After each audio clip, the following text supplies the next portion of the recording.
Justin, I got a chance to play a preview of Dark Pictures anthology, The Devil in Me. This is the final version of this, the final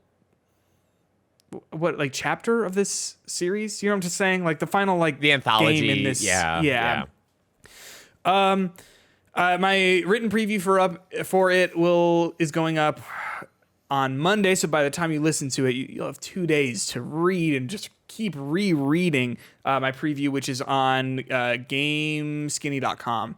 And it is the final, like I said, it's the final rendition. How the hell would you say this? The final, entry. Yeah, there you go. In the Dark Pictures anthology.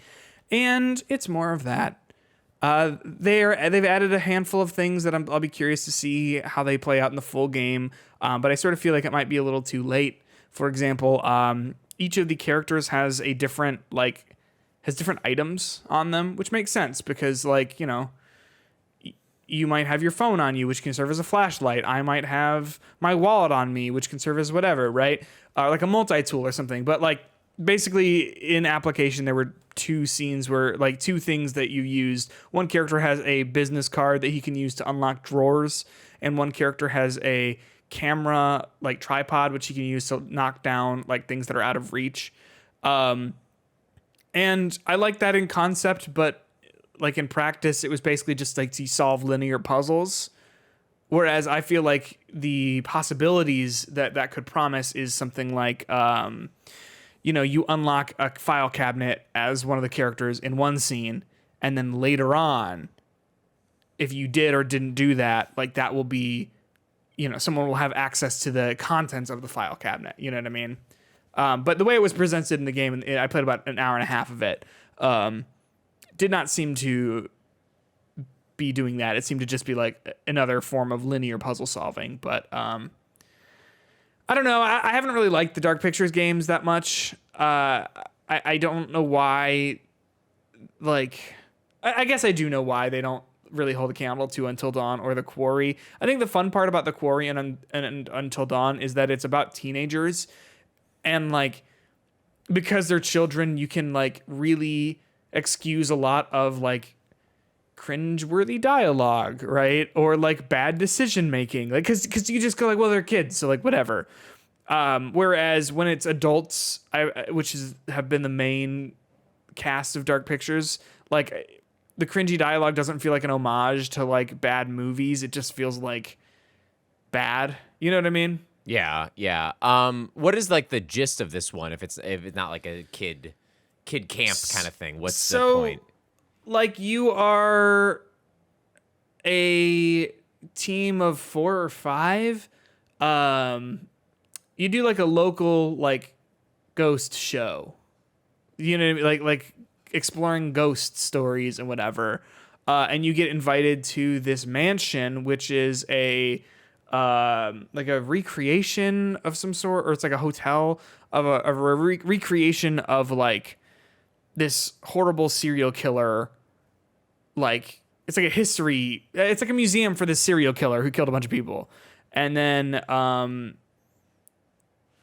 turns out the curator of the museum seems to be crazy and evil. I don't know if that's true.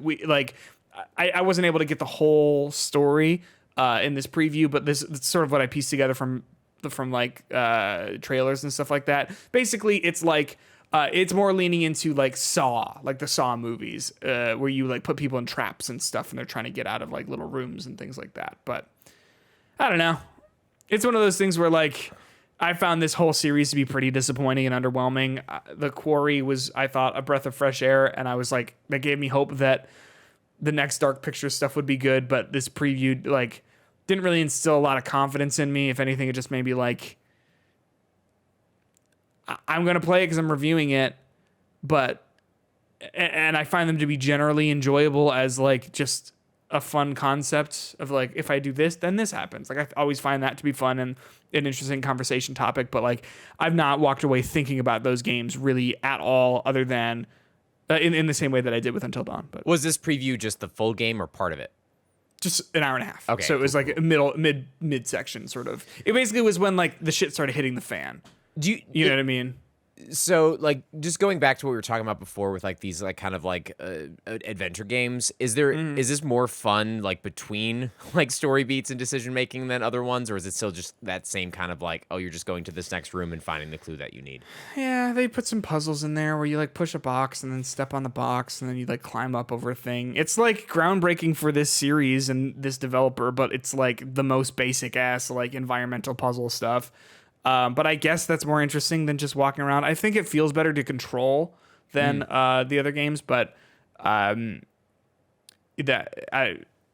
might just be like recency bias or low bar. Yeah, I mean, and that's the thing. Like, Yeah. you have them go places that you want them to go. So yeah, there you go. I'll have more to say about that once the full game comes out, and we'll talk about that then.